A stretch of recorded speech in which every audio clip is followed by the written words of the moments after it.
लोगों से ये तो सुना है कि हम बड़े होकर डॉक्टर बनेंगे, इंजीनियर बनेंगे, लेकिन वकील बनेंगे ये बहुत कम सुनाई देता है। ये इसीलिए होता है कि जैसा कि मैंने अभी आपको बताया कि जब हम इस प्रोफेशन में आते हैं तो इसमें कोई भी फाइनेंशियल सिक्योरिटी नहीं है।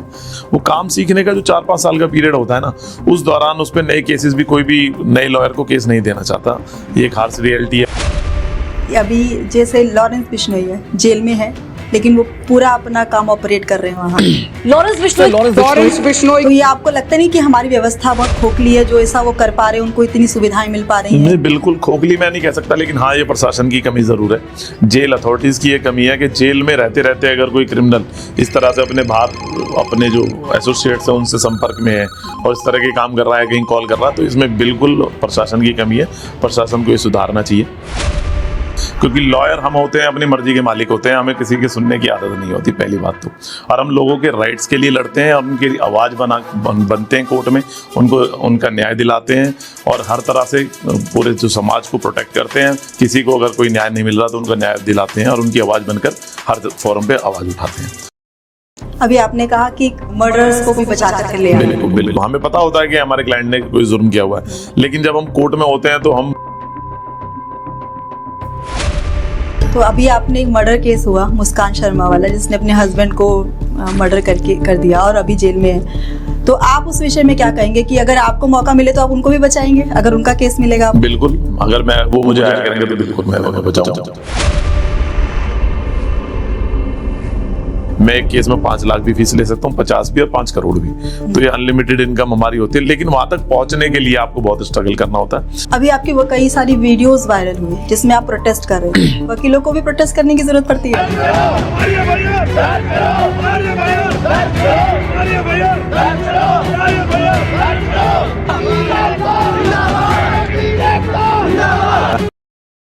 वकील जो होता है वो जनता की आवाज है जो कोर्ट में उठाता है, वो अपने लिए नहीं उठाता। और लेकिन अपनी आवाज उठाने का राइट भी अगर उससे छीन ले तो बिल्कुल गलत था। और उसके लिए हमने वो जो अमेंडमेंट था उसका विरोध किया, प्रोटेस्ट किया, पूरे ऑल इंडिया लेवल पे प्रोटेस्ट हुआ और अल्टीमेटली गवर्नमेंट को वो अमेंडमेंट वापस लेना पड़ा।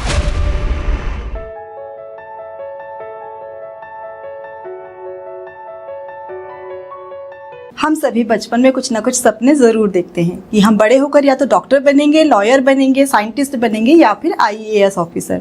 लेकिन कुछ लोग ऐसे भी होते हैं जिनके कोई सपने नहीं होते, लेकिन जब वो बड़े होते हैं तो जीवन में कुछ इतना बड़ा करते हैं कि लोगों के लिए उदाहरण बनते हैं। आज हमारे साथ हमारे स्टूडियो में एक ऐसी ही शख्सियत उपस्थित है जो एक क्रिमिनल लॉयर बने और पिछले 18 सालों से साकेत कोर्ट में काम कर रहे हैं। मिस्टर अनिल बेसोया जी। बेसोया जी, आपका बहुत बहुत स्वागत है। Thank you ma'am. हमारे दर्शकों को बताइए कि कैसे आपको लगा कि मुझे लॉयर बनना है? मैं बता दूं, जैसा कि आपने कहा कि सपने हर बच्चे के होते हैं, लेकिन हाँ, मतलब हमने कोई डिसाइड नहीं किया था कि मुझे लॉयर ही बनना है। मैं जैसे मेरी ग्रेजुएशन हुई तो घर वालों ने कहा कि भाई लॉ में एडमिशन ले लिया।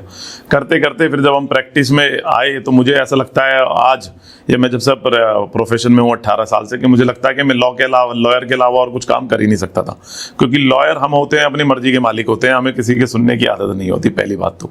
और हम लोगों के राइट्स के लिए लड़ते हैं और उनकी आवाज़ बनते हैं कोर्ट में, उनको उनका न्याय दिलाते हैं और हर तरह से पूरे जो समाज को प्रोटेक्ट करते हैं।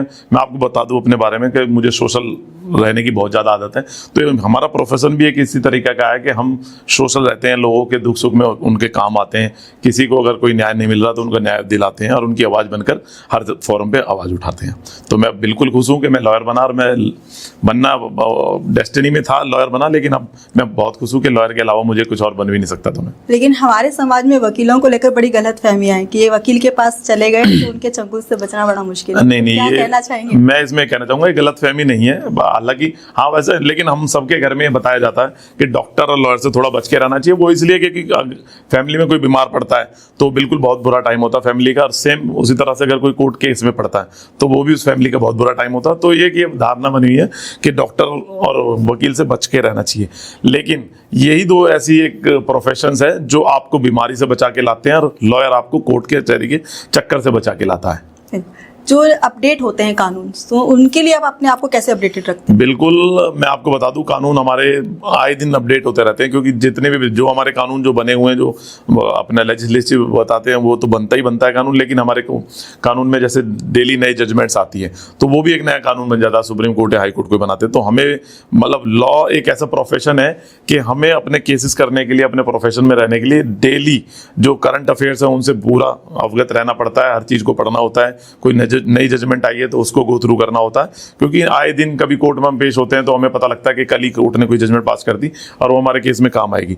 तो बिल्कुल हमें बिल्कुल पढ़ते रहना पड़ता है। एक बात और मैं बता दूं कि मैं बचपन से जब मैं बचपन में था तो पढ़ने का कोई मतलब ज़्यादा, मैं कह दूं कि मैं बहुत ही ज़्यादा ब्राइट स्टूडेंट था नहीं। मैं ये जब हम 12वीं तक हम स्कूल में थे तो हम सोचते थे हमें 12वीं तक ही पढ़ना है, ज़्यादा पढ़ाई करनी। कॉलेज में आए तो ये सोचा कि कॉलेज में पढ़ना है, लेकिन हम इस ऐसे प्रोफेशन में आ गए, यहाँ तो बिना पढ़े तो कोई काम ही नहीं हो सकता। तो लेकिन आज जो मैं पढ़ता हूँ वो मेरा इंटरेस्ट है। मुझे फाइल पढ़ता हूँ अगर मैं किसी केस की, तो मुझे बहुत अच्छा लगता है। तो मुझे मेरे टॉपिक से, मेरे प्रोफेशन से रिलेटेड पढ़ने में बहुत अच्छा लगता है। तो कोई ऐसा कानून भी है जिसके लिए आपको लगता हो कि इसको अपडेट किए जाने की जरूरत है या इसमें संशोधन की आवश्यकता है? नहीं, वैसे बहुत सारे कानून हैं जिसमें संशोधन होते रहने चाहिए। और आए दिन, अभी जैसे आपको पता भी होगा कि 1 जुलाई से हमारे देश में सारे कानून आए, अमेंडमेंट्स आए दिन होते रहते हैं। तो कानून जैसे काफ़ी लोगों का मानना है कि जैसे हमारे जो ये इंडियन कानून में लेडी के लिए बहुत सारे राइट्स हैं, लेकिन जेंट्स के लिए नहीं है। और आए दिन इसकी आवाज़ भी उठते हैं, क्योंकि लेडी ने अगर कोई कंप्लेंट कराती तो तुरंत दूसरे की बिना सुनवाई हो उसे उठा लेते हैं, जेल कर देते हैं। पहले जैसे आपने देखा होगा 498 406 में अगर कोई लेडी ने कोई कंप्लेंट कर दी तो पूरी फैमिली को उठा के जेल में डाल देते। लेकिन धीरे धीरे कोर्टों को पता भी लगा कि इस कानून का मिसयूज ज़्यादा हो रहा है, तो कोर्ट ने इस तरह के लॉज बनाए, उसमें थोड़ा सा रियायतें दी कि बेल हो जाएगी, जेल नहीं जाना पड़ेगा। और अब थोड़ा सा कानून में चेंज करके जो मेल पक्ष है उसको भी सुना जा रहा है, और इस तरह से चेंजेस होने चाहिए। अगर कोई भी कानून ज़्यादा स्ट्रिक्ट होता है तो वैसे तो कानून को स्ट्रिक्ट होना चाहिए, लेकिन हमारे यहाँ पर इंडियन में मैं आपको बता दूं कि ज़्यादा स्ट्रिक्ट कानून जो होता है उसका मिसयूज भी उतना ही बढ़ जाता है। लोग उसको मिसयूज भी उतना ही करने देते हैं। फिर टाइम टू टाइम कोर्ट्स को उसमें अमेंडमेंट्स करने होते हैं, कुछ इस तरह की जजमेंट्स देनी होती है कि दोनों पक्षों को बराबर सुना जा सके। ऐसा कोई केस जिसमें आपको लगा है कि ये तो बहुत हैरत अंगेज केस है और इसे मैं कैसे सुलझाऊंगा, लेकिन हुआ? नहीं, मैं आपको बता दूं कि मैं जब से प्रोफेशन में आया हूं, स्टार्टिंग में छोटे मोटे केस थे, लेकिन मैंने एक ऐसे ऑफिस से ज्वाइन किया कि वहां पर मुझे क्रिमिनल का मैं लॉयर हूं, क्रिमिनली केसेस मैंने स्टार्टिंग से किए। तो करते करते, लेकिन वहां पर स्टार्टिंग से जब मैंने क्रिमिनल केसेस किए तो हमारे पास सारे केसेस थे। तो जो आज की डेट में मेरी एक्सपर्टीज है, जो मुझे लगता है कि मेरे पास जो भी केस है सबसे ज़्यादा मर्डर केसेस है, और मैं मर्डर केसेस ही करता हूँ। और मर्डर केस हमेशा इंटरेस्टिंग होता है, कोई भी केस किसी में भी आप देखेंगे तो अपने एक्यूज को, क्योंकि मैं ज़्यादातर डिफेंस की तरफ से रहता हूं, तो डिफेंस करना, एक एक्यूज्ड को बचाना। हाँ, बहुत से ऐसे भी होते हैं जिन्होंने मर्डर किया, लेकिन हम उन्हें भी कोर्ट से बचा के लाते हैं। तो उसके लिए जो मेहनत हमें करनी पड़ती है अपने केस में, और ये कानून की जो कमियां हैं उनका हम फायदा उठाकर अपने एक्यूज के लिए काम करते हैं। जो प्रोसिक्यूशन का जो लूप होल्स होते हैं उनको हम ढूंढते हैं, उसके हिसाब से कानून में उतनी मेहनत करके अपने क्लाइंट्स को बचाते हैं। तो मर्डर केस सारे इंटरेस्टिंग होते हैं। मर्डर के इवन कोई भी केस अगर आप कोर्ट में, अगर आपको अपने क्लाइंट को एक्विटल कराना है तो बिल्कुल वो बहुत इंटरेस्टिंग होता है। मैं अपने प्रोफेशन से बहुत खुश हूँ। अभी आपने कहा कि मर्डर्स को भी बचा करके ले आते हैं। बिल्कुल तो क्या ठीक लगता है? क्योंकि कहीं ना कहीं नैतिक मूल्यों से तो अलग बात है। बिल्कुल सही बात है। कई बार हमें भी ये सोचने पे मजबूर होते हैं कि यार, मतलब हमें पता होता है कि हमारे क्लाइंट ने कोई जुर्म किया हुआ है, लेकिन जब हम कोर्ट में होते हैं तो हम अपने क्लाइंट के लिए ही सोचते हैं। उस टाइम हमारे नैतिक मूल्य उस टाइम तक हट जाते हैं। ज्यादातर आप देखेंगे कि जो केसेस हैं वो डिफेंस की तरफ से होते हैं, केसेस होते हैं, लेकिन हमारा जो काम उस टाइम पर होता है, हमें अपने क्लाइंट के लिए काम करना होता है। जैसे आपने देखा होगा, आजकल रील्स बहुत आ रही है, आजकल देखा होगा कि करण को पता था कि दुर्योधन गलत रास्ते पे, लेकिन फिर भी उसने एक दोस्त की तरह उसे बचाया। तो हमारा भी काम वही है, हम अपने क्लाइंट के लिए करण की तरह ही काम करते हैं और अपने क्लाइंट को बचा कर लाते हैं। तो अभी आपने एक मर्डर केस हुआ मुस्कान शर्मा वाला, जिसने अपने हस्बैंड को मर्डर कर दिया और अभी जेल में है। तो आप उस विषय में क्या कहेंगे कि अगर आपको मौका मिले तो आप उनको भी बचाएंगे अगर उनका केस मिलेगा? बिल्कुल, अगर वो मुझे हायर करेंगे तो बिल्कुल मैं उन्हें बचाऊंगा। ये तो इसका मतलब नैतिक मूल्यों के साथ समझौता करना पड़ता है। ये हमारा प्रोफेशन ऐसा होता है। जब आप डॉक्टर के पास जाते हो तो वो चोट आपको कैसे लगी, क्या लगी, आपका बैकग्राउंड क्या है, आपने कितने केसेस किए, वो ही नहीं देखता। वो अगर मर्डर करके भी आया है उसे भी बचाता है। तो वही उसका प्रोफेशन है और ये हमारा प्रोफेशन। तो आपको क्या लगता है कि जब आप इस पेशे में हैं तो इसमें सबसे ज्यादा संतोषजनक और सबसे ज्यादा मुश्किल क्या लगता है आपको? मुश्किल तो क्योंकि मैं आपको बता दूं, कानून सबसे ज्यादा मुश्किल यही है, अपने क्लाइंट के लिए केस लड़ते हैं हम, जैसे कि अभी मैंने बताया कि कोई क्राइम करके भी आता फिर भी हम बचाते हैं, तो सबसे ज्यादा मुश्किल काम है उस क्राइम को कोर्ट को भी पता होता है। मैं आपको भी बता दूं, फर्स्ट डे से अगर कोई केस कोर्ट में आता है तो जज को भी पता होता है कि इसने ये केस किया है नहीं, लेकिन ना तो केस में वो सिर्फ अपनी सोच से या अपने समझ से वो काम नहीं करते, उन्हें उस फाइल से काम करना होता है जो उनके सामने प्रेजेंट हुई है, जो प्रोसिक्यूशन ने केस उनके सामने रखा है, डिफेंस ने जो अपने पॉइंट रखे। तो अगर फाइल में एक्यूज के खिलाफ कोई एविडेंस नहीं आ रहा तो ना तो जज साहब कन्विक्ट कर पाएंगे, जबकि उन्हें पता होगा। तो सेम हमारा ही काम होता है, हम उस फाइल को अपने केसेस को इस तरह से रिप्रेजेंट करते हैं कि अपने क्लाइंट के फेवर में चीजें ला सके, ताकि जज साहब को भी उसे कन्विक्शन करने में प्रॉब्लम हो और उन्हें एक्विटल करना हो। तो ये तो वो बात हुई जो लोग ऑलरेडी अक्यूज्ड हैं या जो जिनकी गलती है, लेकिन कुछ लोग ऐसे भी हैं जिनकी गलती नहीं है लेकिन फंस गए हैं। बिल्कुल, हम उनके लिए भी उतना ही काम करते हैं। लेकिन अगर उनके अगेंस्ट ऐसे प्रूफ मिल गए हैं तो वो फंस गए। नहीं, वो प्रूफ ढूंढना, लेकिन उन्हें प्रूव करना कोर्ट में, दोनों बहुत डिफरेंट इश्यूज है। पुलिस जब केस बनाती है तो प्रूफ ढूंढ के लाती है कि इसने ये किया। हाँ। लेकिन जब आप कोई केस झूठा बनाते हो तो उसमें कहीं ना कहीं कमियां रह जाती है, और उन्हीं कमियों का फायदा उठाकर और कानून की किताबों के तहत हम केस लड़ते हैं और अपने क्लाइंट को बरी कराते हैं। तो इसका मतलब ये है कि पुलिस भी जो है अपनी छानबीन के दौरान कुछ ना कुछ ऐसी चीजें करती है। बिल्कुल, देखो परफेक्ट कोई नहीं होता, हम भी परफेक्ट नहीं है, कोई भी नहीं होता। पुलिस से भी अपने काम में कमी रहती है, कई बार लॉयर से भी कई बार गलतियां हो जाती हैं, तो कई बार क्लाइंटों को भी होना पड़ता है। तो लेकिन उसी चीज का ध्यान रखते हुए हम अपने केसेस करने होते हैं। आपके पास बहुत तरह के लोग आते होंगे, अलग अलग सोच और समझ के लोग आते होंगे, बिल्कुल अजीब अजीब प्रश्न भी पूछते होंगे। बिल्कुल। कोई ऐसा प्रश्न जो आपको लगता हो कि ये क्या प्रश्न हुआ? हम जो सबसे ज्यादा फेस करते हैं बीइंग ए क्रिमिनल लॉयर, कोई भी क्लाइंट आता है सबसे पहले अगर वो जेल में है तो ये पूछेगा, वकील साहब ये बता दो कि मेरी बेल कितने दिन में होगी। तो हम उन्हें, क्योंकि हमारा प्रोफेशन ऐसा है, हम उन्हें ये नहीं बता सकते कि बेल कितने दिन में होगी। लेकिन बहुत से क्लाइंट्स आते हैं, नहीं जी आप मुझे बताओ 1 हफ्ते में कराओगे, 10 दिन में कराओगे। तो हम उनसे कभी भी, अगर कोई अच्छा लॉयर होगा वो कभी कोई एग्जैक्ट टाइम नहीं बताएगा, बट ये कह देंगे जल्द से जल्द कराएंगे। कई बार हम केस रिप्रेजेंट करते हैं, कोई बेल एप्लीकेशन ने फाइल करी, वो होनी तो उसी दिन है, जज साहब छुट्टी पे चले गए, तो कोई भी चीज सर्टेन नहीं होती कोर्ट में। कभी कोई आईओ की रिपोर्ट आनी है, उसमें टाइम लग गया, कभी कुछ हो गया, तो टाइम हमारे हाथ में नहीं होता। लेकिन हाँ, हम जल्द से जल्द करा के देते हैं, और यही हम कहते हैं। अगर जैसे बहुत से क्वेश्चन से होते हैं कि जी आप गारंटी ले लो, बेल ही कराओगे, बरी कराओगे, तो कोई लॉयर जो गारंटी ले रहा है तो मैं उसे लॉयर नहीं मानता। गारंटी लेना, क्योंकि हम अपना 100% देते हैं, लेकिन फिर भी फाइल में क्या आता है और जज साहब क्या ऑर्डर करेंगे वो उसके ऊपर ही डिपेंड करता है। गारंटी लेना मैं नहीं मानता, हमारे प्रोफेशन में कोई गारंटी लेना ठीक है, लेकिन अपना पूरा 100% देना चाहिए। और ये मैं अपने सारे क्लाइंट से कहता हूँ कि आप हमारे पास आए हो, आपकी पूरी हम कोशिश करेंगे, आपको रिलीफ दिलाएंगे। लेकिन आप कहोगे 100% गारंटी, तो 100% गारंटी, क्योंकि 100% गारंटी वो जज साहब ही दे सकते हैं जो ऑर्डर लिखेंगे, हम तो नहीं। हम तो अपनी मेहनत करते हैं। अभी जैसे लॉरेंस बिश्नोई है, जेल में है, लेकिन वो पूरा अपना काम ऑपरेट कर रहे हैं वहाँ। तो ये आपको लगता नहीं कि हमारी व्यवस्था बहुत खोखली है, जो ऐसा वो कर पा रहे हैं, उनको इतनी सुविधाएं मिल पा रही हैं? नहीं, बिल्कुल खोखली मैं नहीं कह सकता, लेकिन हाँ, ये प्रशासन की कमी जरूर है। जेल अथॉरिटीज की ये कमी है कि जेल में रहते रहते अगर कोई क्रिमिनल इस तरह से अपने जो एसोसिएट्स हैं उनसे संपर्क में है और इस तरह के काम कर रहा है, कहीं कॉल कर रहा है, तो इसमें बिल्कुल प्रशासन की कमी है। प्रशासन को ये सुधारना चाहिए। तो ये तो दिव्या भारती, श्रीदेवी और अभी सुशांत सिंह राजपूत के मर्डर केसेस हुए और मिस्ट्री सॉल्व ही नहीं हुई। जब इतने हाई प्रोफाइल केसेस सॉल्व नहीं हो रहे हैं तो आम जनता तो क्या ही कानून पर विश्वास करे? नहीं, ऐसा नहीं है, सॉल्व वो केस हुए हैं, लेकिन हाँ मतलब जैसे लोगों की अपेक्षाओं के तहत नहीं हुए हैं। जैसे अब सुशांत सिंह राजपूत का कोई कहता सुसाइड था, कोई कहता मर्डर था। आज दिव्या भारती के केस में भी सेम ऐसा ही है। तो आप कुछ सोचते हैं, जब तक लोगों को ये नहीं लगता कि कोई ये सोच रहा है कि वो मर्डर है, अगर उसमें किसी को अरेस्ट नहीं करा तो वो सोचते हैं केस सॉल्व नहीं हो। पुलिस ने केस सॉल्व किए हैं, ऐसा नहीं है। उन्हें जो एविडेंसेस मिले उनके आधार पर उन्होंने केस सॉल्व करे, ऐसा नहीं है। हमारी पुलिस व्यवस्था भी ठीक है, भारतीय कानून भी बहुत अच्छा है, और उसमें इस तरह के प्रावधान भी है कि एक व्यक्ति को न्याय मिल सके, और जहां न्याय नहीं मिलते वहां पर लॉयर उनके राइट्स के लिए खड़े होते हैं। अभी आपकी वो कई सारी वीडियोस वायरल हुई जिसमें आप प्रोटेस्ट कर रहे थे। वकीलों को भी प्रोटेस्ट करने की जरूरत पड़ती है? बिल्कुल पड़ती है।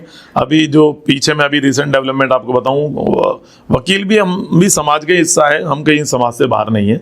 जैसे राइट्स औरों को मिले हुए हैं, हमें भी राइट चाहिए। हम कोर्ट में ही वकील है, लेकिन बाहर हम भी एक नॉर्मल आदमी है, हम भी कोर्ट ऑफिसर्स है, कोर्ट में रहते हैं। तो अभी पीछे एक एडवोकेट एक्ट जो होता है जिसमें हम गवर्न होते हैं, एडवोकेट्स एक्ट के अंडर हमारे किस तरह से हमें काम करना होता है, हमने क्लाइंट से कैसे चीज़ें करनी होती है, हमें क्या नहीं करना चाहिए, वो सारे उस एडवोकेट एक्ट में मेंशन है। तो अभी पीछे गवर्नमेंट ने क्या किया, उस एडवोकेट एक्ट में कुछ अमेंडमेंट ऐसे उन्होंने प्रपोज किए। उस प्रपोज अमेंडमेंट के एक्ट कुछ ऐसे सेक्शंस में उन्होंने अमेंडमेंट करने चाहे जिसके अकॉर्डिंग अगर हम स्ट्राइक करते हैं या किसी चीज़ के खिलाफ आवाज़ उठाते हैं तो वो हमारे मिसकंडक्ट की कैटेगरी में आएगा और वो उसके तहत हमारा लाइसेंस भी सस्पेंड होगा। तो ये बिल्कुल हमारे राइट से छेड़छाड़ थी। अगर कोई लेबर क्लास होती है, लेबर कोर्ट में लेबर जो होती है, अगर उन्हें उनके राइट नहीं मिल रहे, वो प्रोटेस्ट कर सकते हैं। गवर्नमेंट ऑफिस में जैसे बहुत सारी चीज़ें हैं, जनरल पब्लिक वो कर सकते हैं, लेकिन हम अपने राइट के लिए नहीं लड़ सकते। वकील जो होता है वो जनता की आवाज़ है जो कोर्ट में उठाता है, वो अपने लिए नहीं उठाता। और लेकिन अपनी आवाज़ उठाने का राइट भी अगर उससे छीन ले तो बिल्कुल गलत था। और उसके लिए हमने वो जो अमेंडमेंट था उसका विरोध किया, प्रोटेस्ट किया, पूरी ऑल इंडिया लेवल पे प्रोटेस्ट हुआ और अल्टीमेटली गवर्नमेंट को वो अमेंडमेंट वापस लेना पड़ा। आप एक वकील के तौर पर इतनी जागरूक हैं, तो क्या आपने कभी कुछ ऐसा किया है या अपने बार एसोसिएशन में या इस तरह की कोई ऐसी भूमिका निभाई है जो आपके वकीलों के लिए, अधिकारों के लिए लड़े? बिल्कुल, मैं आपको बता दूं कि मैं एज ए प्रैक्टिसिंग एडवोकेट के होने के साथ साथ वकीलों का लीडर भी हूं। मैंने पहले बार एसोसिएशंस में 2 बार चुन के आ चुका हूं। हमारे बार एसोसिएशंस के इलेक्शंस होते हैं तो मैं पहले उसमें मेंबर एग्जीक्यूटिव रहा था 2012 में, और 2017 में एडिशनल सेक्रेटरी रहा था। और अभी रिसेंटली मैं सेक्रेटरी के लिए कंटेस्ट कर रहा हूँ, जो सेक्रेटरी एक मेन पोस्ट होती है उसके लिए। तो पहले भी हमने अपने एडवोकेट्स के लिए बहुत काम किए। एडवोकेट्स को भी एक्चुअली जैसे सभी प्रोफेशंस में कुछ ना कुछ सुविधाएं लोगों को मिली हुई है, गवर्नमेंट एडवोकेट्स को कोई सुविधाएं नहीं देती। मैं आपको ये बता दूं, हमारे लिए कोई भी गवर्नमेंट कुछ नहीं करती। हम एनरोल्ड होके आते हैं, हमें अपना सब कुछ अपने आप करना होता है, हमें पैसे भी खुद कमाने, केसेस भी खुद ढूंढने, सब कुछ करने। गवर्नमेंट की तरफ से हमें ज़्यादा कोई फैसिलिटीज़ मिलती नहीं है, तो हमें अपने राइट्स के लिए खुद लड़ना होता है। इसीलिए हमारी बार एसोसिएशंस होती है जो हम अपने लॉयर्स के लिए काम करते हैं। तो बार एसोसिएशंस में रहते हुए पहले भी मैंने बहुत काम किया अपने लॉयर्स के लिए, क्योंकि उनके भी वकीलों के भी पर्सनल केस होते हैं, उनके लिए हमें लड़ना भी होता है। कई बार थानों में भी जाना होता है, कोर्ट में कोई केस हो गया, वकीलों के खिलाफ भी केसेस होते हैं, कोर्ट में रिप्रेजेंट करना होता है। कोई भी हो, मेडिकल सुविधाएं वकीलों को नहीं मिल पाती गवर्नमेंट की तरफ से। हालांकि पीछे वाली गवर्नमेंट जो दिल्ली गवर्नमेंट थी, उन्होंने एक मेडिक्लेम पॉलिसी हमारे लिए स्टार्ट करी और उसके लिए हम उनका थैंकफुल भी। और अभी जो दिल्ली में बीजेपी की सरकार आई है, इन्होंने भी कहा है कि वकीलों को हमको सुविधाएं देंगे, क्योंकि वकील एक बहुत बड़ी तादाद में है दिल्ली में। और आपको मैं बता दूं, जितने भी लीडर्स रहे हैं, बड़े लीडर्स रहे हैं, या जितने भी फ्रीडम फाइटर्स थे, वो सारे ज़्यादातर लॉयर्स थे। लॉयर्स ने देश की आज़ादी से लेकर और आज तक पॉलिटिक्स में एक अहम भूमिका निभाई है। तो लॉयर्स एक ऐसी कौम है कि जिसको साथ में लिए आप आगे नहीं बढ़ सकते।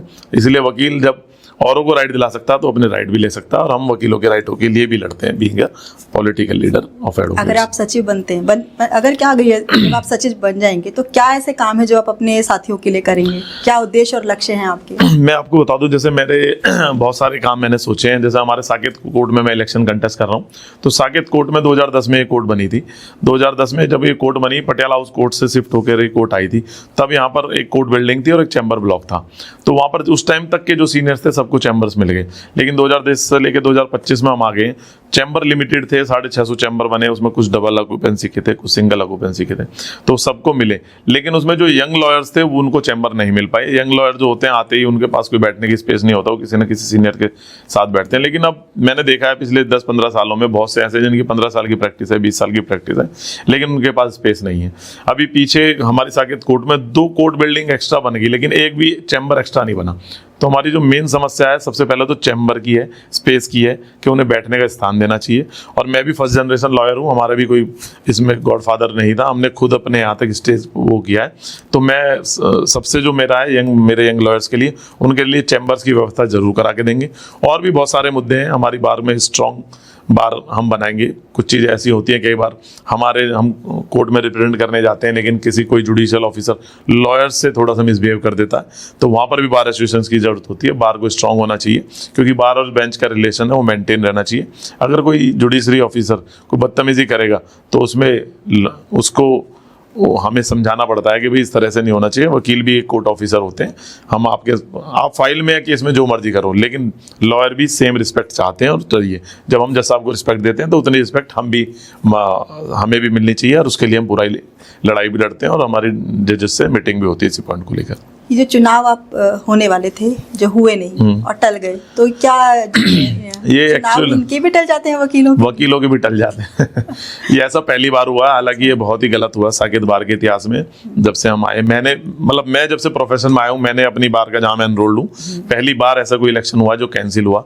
उसके पीछे बहुत सारे कारण हैं, लेकिन ये जो इलेक्शन था वो कुछ मिसमैनेजमेंट के अकॉर्डिंग रहा। लेट वोटिंग शुरू हुई, सीनियर एडवोकेट्स हमारे लाइन में लगे हुए थे, महिला जो लॉयर्स थी सुबह अपना काम छोड़ के वोट डालने आई थी, लेकिन वोटिंग 1-1.5 घंटे बाद शुरू हुई, तो बहुत ज़्यादा कियोस्क हो गया। जो स्पेस था जहाँ से एंट्री हो रही थी वो बहुत छोटा था, लोगों को 2-2 घंटे लाइन में लगने के बाद वोटिंग हॉल में पहुंच रहे थे, वहां पर भी उन्हें बैलेट पेपर नहीं मिले। तो थोड़ा सा मिसमैनेजमेंट रहा और लोगों में रोष हुआ, फिर सारे इकट्ठे हो गए और ये इलेक्शन कैंसिल हुआ। उसके बाद अब दोबारा से इलेक्शन की डेट 9 में रखी गई है और इस बार कोर्ट ऑब्जर्वर हाई कोर्ट के रिटायर्ड जजेस है, उनके सुपरविजन में इलेक्शन कराया जाएगा। आपने कहा आपका कोई गॉडफादर नहीं था, लेकिन कोई आइडियल या कोई गुरु तो रहा होगा। बिल्कुल रहा है। मैं मतलब प्रोफेशन में जब आया, जब जैसे मैंने आपको बताया कि मेरा कोई ऐसा नहीं था, लेकिन मैं बाई चांस इस प्रोफेशन में आया। लेकिन मैंने जैसे ही जब 2007 में मैंने एनरोलमेंट कराया, तो मैंने जो सबसे पहला चैम्बर ज्वाइन किया वो मेरे सीनियर है, गुरु है मेरे, सीनियर एडवोकेट के मनन जी, आपने नाम सुना होगा। वो भी एक बहुत अच्छे जाने माने क्रिमिनल लॉयर है। तो मैंने उनके साथ जब प्रैक्टिस शुरू करी, मैं उनके बारे में भी ज़्यादा नहीं जानता था, लेकिन मुझे किसी ने रेफर किया कि आप उनके साथ प्रैक्टिस करो। जब मैंने वो ऑफिस ज्वाइन किया, जब मैंने सर को देखा, काम करने का तरीका देखा कि इतने मतलब इस तरह से भी लोग होते हैं, इतने बड़े एडवोकेट हैं, इतने उन्होंने, मुझे नहीं लगता अपने लाइफ में कोई भी ऐसा मुकाम है जो उन्होंने हासिल नहीं किया, उन्होंने सब किया। जब मैंने उन्हें कोर्ट में आर्ग्यू करते हुए देखा, या वो भी एक लीडर थे, वो बार काउंसिल चेयरमैन रह चुके हैं, हमारी पूरी दिल्ली बार काउंसिल के कई बार चेयरमैन रह चुके हैं, तो उनके साथ हमने काम करने का होगा। तो मुझे वहाँ से एक प्रेरणा मिली कि मुझे भी एक ऐसा ही एडवोकेट बनना है, और मैं उन्हीं के नक्शे कदम पर चल रहा हूँ, और कोशिश है कि मेरे गुरु के आशीर्वाद से एक दिन हम वहाँ पहुँचेंगे भी। आप इतने सालों से क्रिमिनल लॉयर हैं, फिर अचानक से राजनीति में क्यों विचार आया कि मुझे राजनीति में आना चाहिए? नहीं, राजनीति तो वैसे मैं बता दूं, मेरा थोड़ा सा इसमें इच्छा भी थी। मैं जब ग्रेजुएशन टाइम में, मैं जब अपने फाइनल ईयर में था, तब भी मैंने स्टूडेंट पॉलिटिक्स भी की है, वहाँ पर भी मैंने इलेक्शन लड़ा और मैं इलेक्शन जीता। यहाँ पर मैं जब प्रोफेशन में आया तो 5 साल मैंने वकालत करी। पहले 2007 में मैं एनरोल्ड हुआ, उसके बाद पहला जो इलेक्शन मैंने कंटेस्ट किया मेंबर एग्जीक्यूटिव का 2012 में। तो 5 साल जब मैंने प्रैक्टिस में देखा, तो 2012 में जब मैं पॉलिटिक्स में आया, वो कोई ऐसा नहीं, लेकिन मैंने देखा था कि यहाँ पर जो हमारी बार एसोसिएशन थी, तो जब बीइंग अ यंग लॉयर हमारी कोई सुनवाई नहीं होती थी, कुछ काम यंग लॉयर्स को पढ़ते थे, उनको वो वहाँ से आंसर्स नहीं मिलते थे या सपोर्ट नहीं मिलती। तो मैंने उस टाइम मैंने सोचा, हमारा एक ग्रुप था दोस्तों का, हमने सोचा कि हमें आना चाहिए और अपने यंग लॉयर्स के लिए कुछ काम करना चाहिए। तो मैं 2012 में जब मैं मेरे एग्जीक्यूटिव बना, तो एज ए यंगस्टर मैं बार में आया, और मैंने अपने जितने भी यंग भाई थे, जिनको भी कोई बार एसोसिएशन में जो काम होते थे, मैंने उनके काम करे, और उन्हें कोई भी अगर मेरी ज़रूरत होती थी तो मैं उनके साथ हमेशा खड़ा रहता था। सेम फिर मैंने 2015 में एडिशनल सेक्रेटरी बना, तब भी मैंने अपने यंग लॉयर्स के लिए बहुत काम किया था। आपके साथ मैंने वीडियोस देखे फेसबुक में, जिसमें आपके पीछे बहुत सारे यंग बच्चे या यंग लॉयर्स चल रहे हैं। तो सीनियर्स के साथ तो चलिए इंसान समय के साथ, वक्त के साथ जब एक जुड़ाव हो जाता है, बस ये यंग बच्चे, यंग जो लॉयर्स हैं, उनके साथ इतना जुड़ाव कैसे हुआ? यंग लॉयर्स का मैं बता दूं, यंग लॉयर मेरे से इसलिए ज़्यादा प्रभावित रहते हैं क्योंकि मैं इस प्रोफेशन में जब कोई यंग बच्चा एंट्री करता है, तो मैं उन्हें सबसे ज़्यादा प्रॉब्लम आती है सीनियर्स ढूंढने की, कि किसी को किस चैम्बर को यूज़ करना है, किसके साथ प्रैक्टिस करनी है।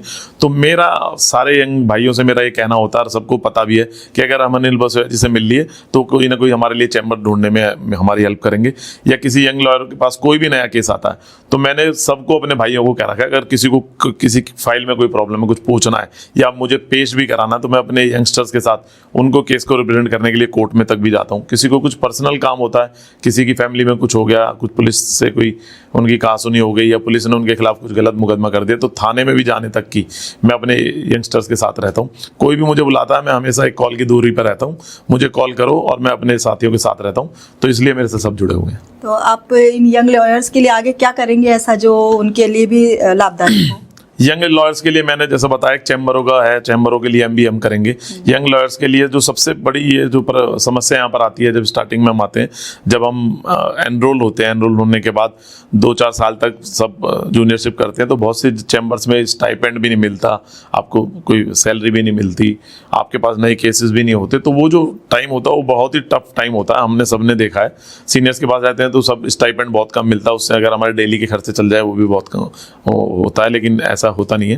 तो अगर मैं यहाँ पर आता हूँ तो अपने यंग भाइयों के लिए मेरा ये है कि हमारी गवर्नमेंट से पहले भी मांग रही है और अपनी बार काउंसिल से भी रही है कि जितने भी नए बच्चे हैं कम से कम 2-3 साल तक हम उन्हें बार एसोसिएशन की तरफ से या बार काउंसिल की तरफ से एक स्टाइपेंड दे सके, जिससे उनके डेली के खर्चे चल सके।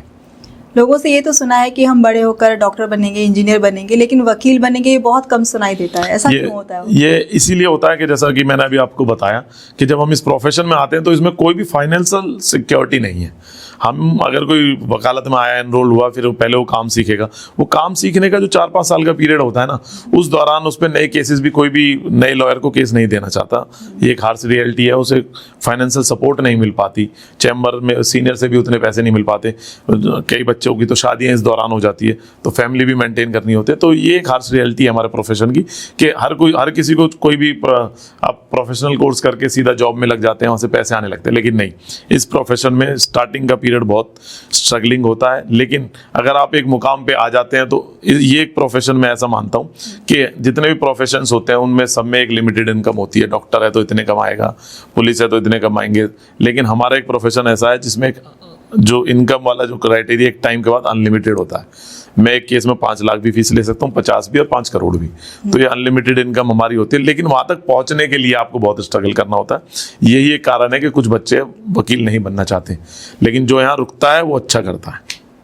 आपका मतलब ये कि जो जितना प्रसिद्ध हो गया, जितना सक्सेसफुल हो गया, उसकी फीस उतनी ज्यादा हो। देखो, लगन और मेहनत एक ऐसी चीज है, आप किसी भी प्रोफेशन में हो, अगर आप मेहनत करोगे तो हर प्रोफेशन में आपको तरक्की मिलेगी। सेम प्रोफेशन हमारा भी है। अगर आपके अंदर वो पैशन है कि आपको कुछ करना है, थोड़ा सा वो स्ट्रगल पीरियड जब आपने क्रॉस कर दिया, आपके पास केसेस भी आएंगे, आपको क्लाइंटेज भी मिलेगी। आप अच्छा अगर उन्हें रिजल्ट दोगे तो आपको केसेस भी अच्छे मिलेंगे और पैसे भी अच्छे मिलेंगे। तो इसके बाद जितना हम काम करते रहेंगे उतना हमारी प्रसिद्धि होती रहेगी। जैसा आपने बताया कि आप यंग लॉयर्स के लिए बहुत काम करते हैं, उनको बहुत सपोर्ट करते हैं जी। और तो आप उन बच्चों को क्या कहना चाहेंगे कि हाँ, आपको ये रास्ता अपनाना चाहिए या ये तरीका अपनाना चाहिए जिससे कि आप इस कठिन समय को आराम से पार कर लें? बिल्कुल, पेशेंस होना बहुत जरूरी है। स्टार्टिंग में जैसा कि मैंने बताया कि जो फाइनेंशियल सिक्योरिटी है वहाँ पर पेशेंस लूज करते हैं यंग लॉयर्स। तो मैंने इसीलिए कि उस दौरान अगर मैं बार एसोसिएशन में आता हूँ या बार काउंसिल से या कहीं से भी उन्हें कराएं, तो हम एक ऐसे स्टाइपेंड उन्हें पर मंथ हम कुछ इतने पैसे दे पाएं कि वो टाइम उनका निकले और वो उस दौरान वो मेहनत करेंगे। क्योंकि अगर मेहनत करेंगे तो मेहनत से तो हमेशा उन्हें तरक्की मिलेगी। उस प्रोफेशन में आप लगे रहो, आपको जरूर तरक्की मिलेगी। वकालत एक ऐसा प्रोफेशन है, अगर आप इसमें आ गए हो तो आपको जरूर एक ना एक दिन अच्छे लेवल पे पहुंचोगे। लेकिन हाँ, जो स्ट्रगलिंग टाइम है उसको थोड़ा सा आपको पेशेंटली हैंडल करना होगा।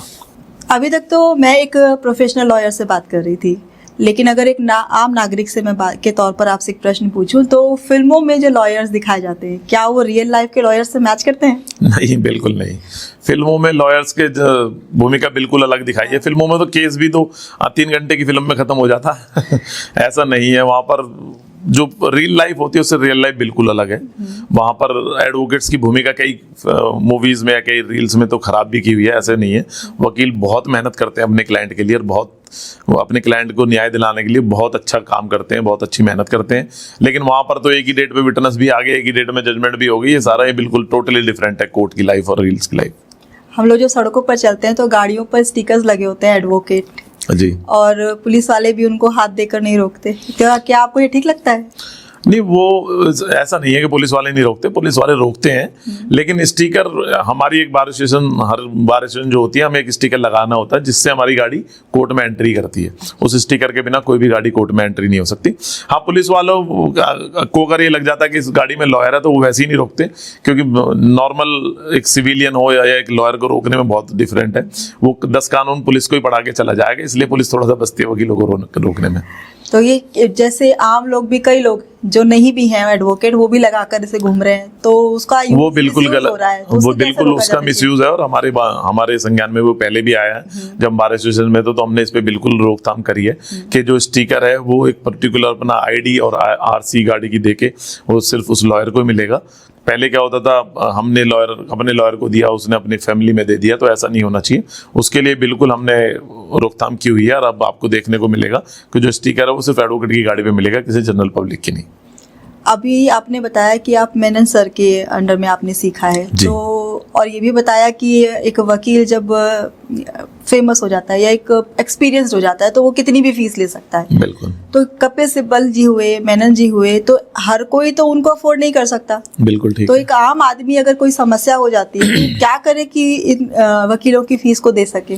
नहीं, जैसे मैंने आपको बताया, वकील भी एक लेवल पे पहुंचने के लिए, लेकिन वकील और भी होते हैं और भी अच्छे। ऐसा नहीं है कि जो कम फीस ले रहा है वो अच्छा लॉयर नहीं है, वो भी अच्छा लॉयर है, लेकिन एक टाइम के बाद हर लॉयर के अपने एक फीस स्ट्रक्चर बन जाता है। और चाहे कपिल सिब्बल जी हो, मनन साहब ही हो, हम भी प्रो बोनो केसेस करते हैं। अगर हमें लगता है कोई क्लाइंट गलत फंसा हुआ है, कुछ है, उसको फीस देने की उसकी स्थिति नहीं है, तो हम बिना फीस के भी काम करते हैं। आप रचनाशाला स्टूडियो में आए और आपने वकीलों की जो एक इमेज मुझ जैसे आम नागरिक के मन में थी उसको कहीं काफ़ी हद तक अच्छा किया है, और मुझे बहुत अच्छा लगा आपसे मिलकर और ये जानकर कि आप सिर्फ एक लॉयर ही नहीं है बल्कि एक नेता का गुण भी आप में है जो अपने साथियों के अधिकारों के लिए लड़ना चाहता है। बिल्कुल। तो रचनाशाला स्टूडियो में आने के लिए और अपना समय देने के लिए आपका बहुत बहुत धन्यवाद। Thank you so much.